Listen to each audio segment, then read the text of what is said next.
Hey guys, welcome to April 3rd, so that means it's VEDA number 3 time. As you know, that would be a Wednesday. Today is a Wednesday, which means, if you aren't aware, new comic book day. So today I'm going to be talking about some of the issues that came out today, which means there's probably going to be spoilers ahead. If you're going to avoid spoilers for... I'm going to review Superior Spider-Man, Age of Ultron, and all new XMen.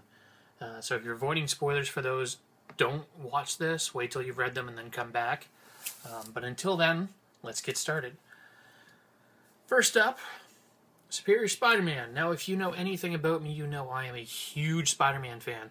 And Superior Spider-Man has been a fascinating experiment, I guess. I don't know what else to call it. Marvel likes to shake up their status quo, especially with Spider-Man, and set up new and interesting situations. And if you don't know what's been going on, Peter Parker is effectively dead. Sort of. Basically, Doc Ock has been planning for a while different schemes of revenge. He was paralyzed for a long time and plotted to try and take over Peter Parker's life.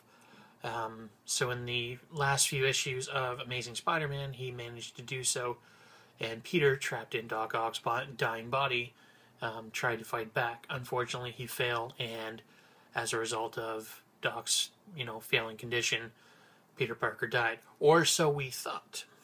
Superior Spider-Man came out and revealed that Peter Parker's consciousness is still sort of along for the ride, sort of in a Jiminy Cricket kind of role. This latest issue kind of deals with the consequences of Doc Ock's actions as Spider-Man. Some people have been questioning, when I bring this up in 3 Geeks in a Pod, whether or not anyone's kind of noticed the difference between them, and this issue brings that to a head.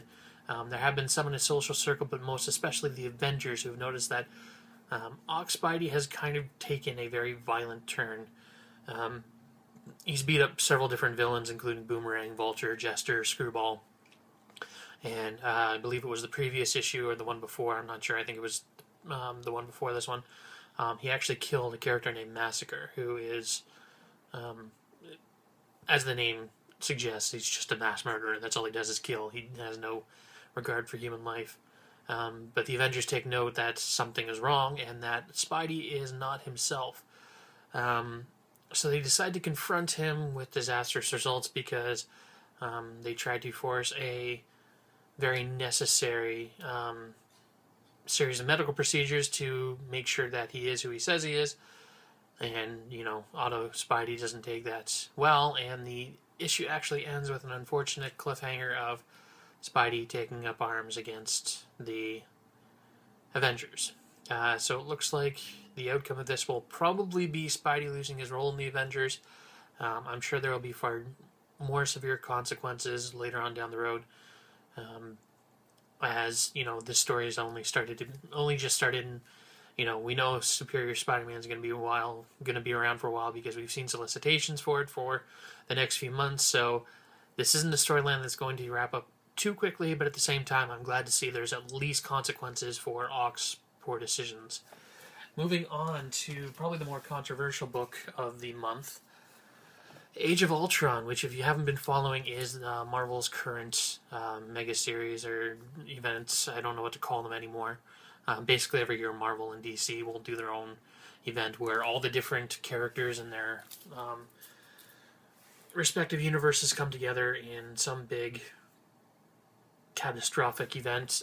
Age of Ultron seems to be at least somewhat of an alternate storyline. We don't know if this is just, a few months down the road, or if this is an actual alternate storyline. It appears to me to be an alternate storyline, but we'll see. I have a feeling it's supposed to be playing off of Age of Apocalypse, hence the name Age of Ultron. Basically, Ultron succeeded in subduing many of the most powerful heroes in the Marvel Universe, if not outright killing them. It's not entirely clear what's going on with that. And there still exist small pockets of heroes, but they're very much scattered, divided, and without a lot of resources or means of fighting back. And when they do, it's usually disastrous. One thing I have been noticing about this is there seems to be a very strange depiction of Spider-Man. As I've noted in the current running Superior Spider-Man series, Spider-Man is no longer Peter Parker. and his personality is very distinctly different. However, in the main series of this, it appears to be Peter Parker Spider-Man. He has the same bravado, the same sort of snappy, witty, comebacks, and the, Peter Parker's personality. It's pretty definitive what his personality is like. However, in the tie-in issue for Superior Spider-Man, Superior Spider-Man 6 AU, it really looks like, well, they outright state that it's supposed to be Ox, so I'm a little confused about where the, line is. I have a feeling that because it's written by two different people, they didn't really consult each other, and I don't think that Age of Ultron was planned a while back, and they've been working towards this for a while.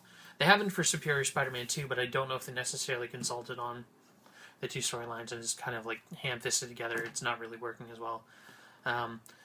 Not really a huge fan of this series yet. I am kind of interested to see where they're going to go with it, but it hasn't done much. There's been a couple interesting cliffhangers, and I guess that's its only real saving grace, is that it seems to end on a cliffhanger that keeps me reading, and unfortunately Bendis doesn't do terribly well when it comes to series like this, the event series, and I'm not terribly pleased with how it's turning out yet, but we'll see. And then finally, the one of the bigger series that I've been very much a fan of so far, all new X-Men, which is Bendis at his best. I haven't read him this good. I haven't read something by Bendis this good since Ultimate Spider-Man. I'm all over the place tonight. Basically, what's happened is in the outcome of Avengers versus X-Men, Cyclops has kind of become a revolutionary. He believes that he is righteous in his cause to take up arms against humans and fight back against humans and defend himself and defend mutant kind, especially as mutant kind continues to grow. Again, it's a new age for mutant kind. Unfortunately, after the murder of Xavier, spoilers if you haven't, read that far, but I mean, that's kind of old news by now. Basically, he murdered Xavier while, possessing the Phoenix Force, so there's some question as to whether he was in his full faculties or whether he was, whether it was purely the influence of the Phoenix Force. He seems to claim his innocence. Other people don't believe he's all that innocent. However, Beast decided to try to deal with it by going back in time, a strange sort of solution, I guess, pulling the original 5 X-Men into our present-day timeline and trying to kind of shake Cyclops out of his,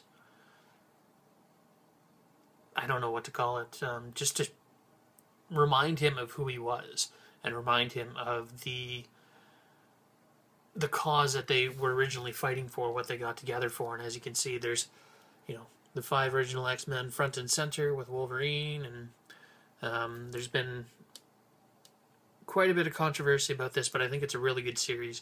I really like the depiction of the classic X-Men. It's really good to see Jean Grey back.